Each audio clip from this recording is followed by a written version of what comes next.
As healthcare professionals, it's hard for us to imagine facing an active shooter taking lives in the very places where we work so hard to save them.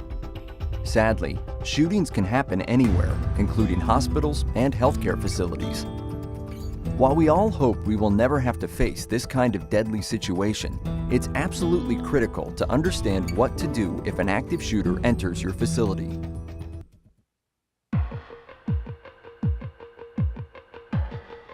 An active shooter incident can occur in your facility on any day at any time. Excuse me. Yeah, where's 214 at? 214 is right down there. Thanks.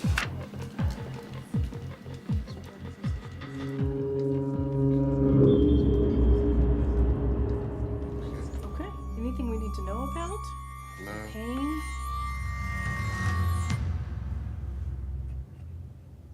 What was that? Oh my God, what was that? Say noise, what's going on? Come on, this way, let's go. You have just seconds to react and 3 actions you can take to help make yourself safe. Run, hide, or fight. The perpetrators are varied. The venues that they select are varied. The victims that they select are varied. Their mindset is to create the most amount of havoc, death, and destruction in the shortest amount of time that they possibly can. With this type of training, it ensures that all of our hospital and healthcare providers understand how our emergency first responders will be reacting to these situations, so that we will have similar response, people will have similar training, it will make it much easier, and as a result could potentially save lives. In law enforcement, the common phrase is you will react as you have trained. So you're going to do something. The question is, are you going to do something that could potentially save your life?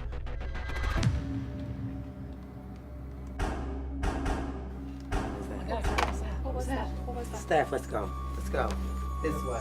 This way. Come on. This way. Hurry. Hurry. Hurry. Hurry. Hurry. If you can evacuate the area, leave immediately. Don't bother to take anything with you. Encourage others to go with you, but if they don't follow, don't wait. That. No. Okay. On a scale of 1 to 10, with 10 being stay here, stay quiet.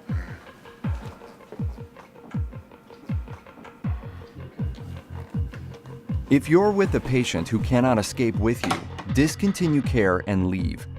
If you can, secure the patient room upon exiting. Do not stop to help the wounded. Exit the area immediately.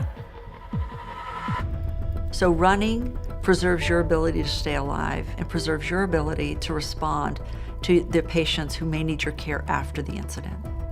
We may be abandoning that patient for a short time, but if we aren't there to respond to their medical needs after the shooting incident, we're of no help to them. So think of it as conserving your resources.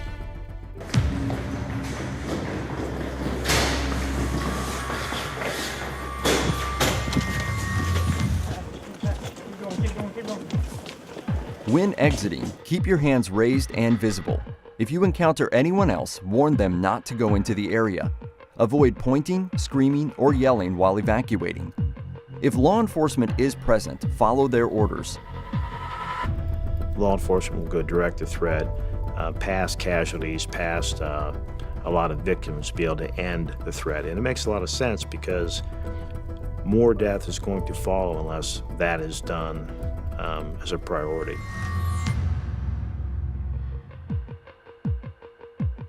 Move a safe distance away from the facility.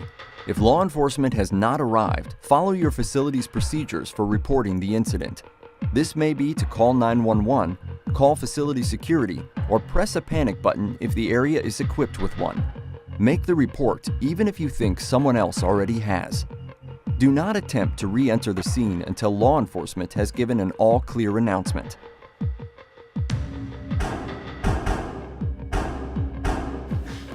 Say noise, what's going on? Come on, this way, let's go. Depending upon the situation and where you are, your best option may be to hide.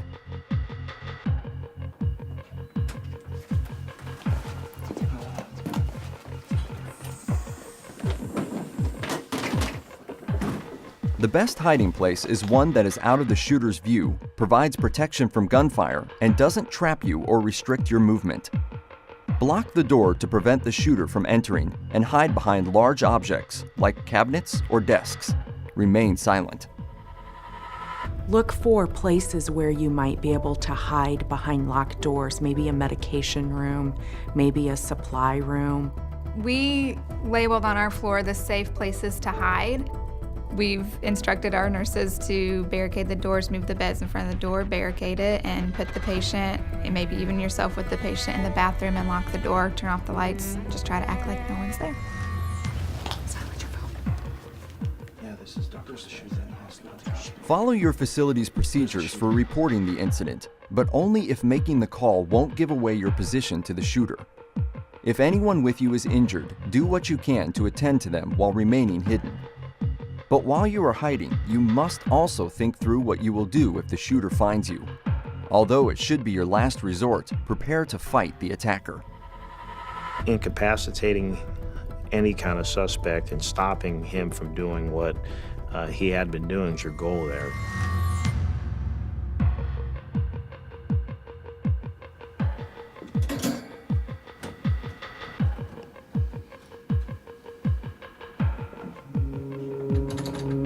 If your life is in imminent danger, prepare to fight.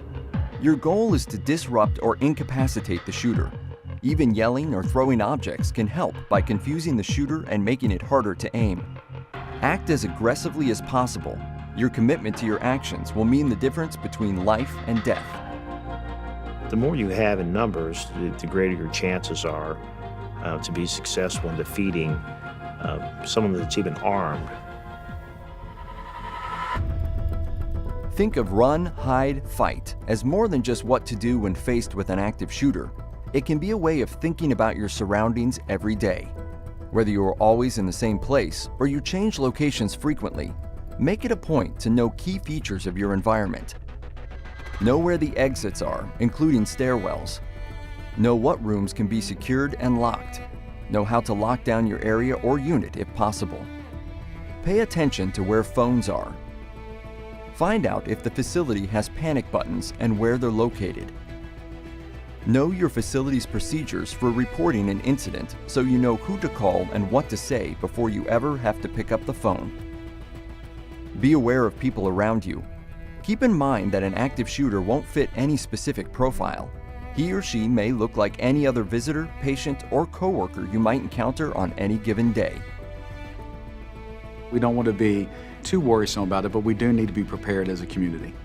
We've been trained on what to do in code situations, so the more that we're trained on this and the more that we practice and have drills, the more hopefully your mind will just go into motion. Rehearse in your head what you're going to do if this situation were to occur.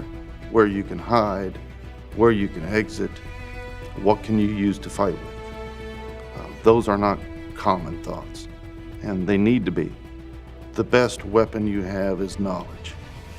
And something as simple as gearing your mind to run away from the gunshots can save your life.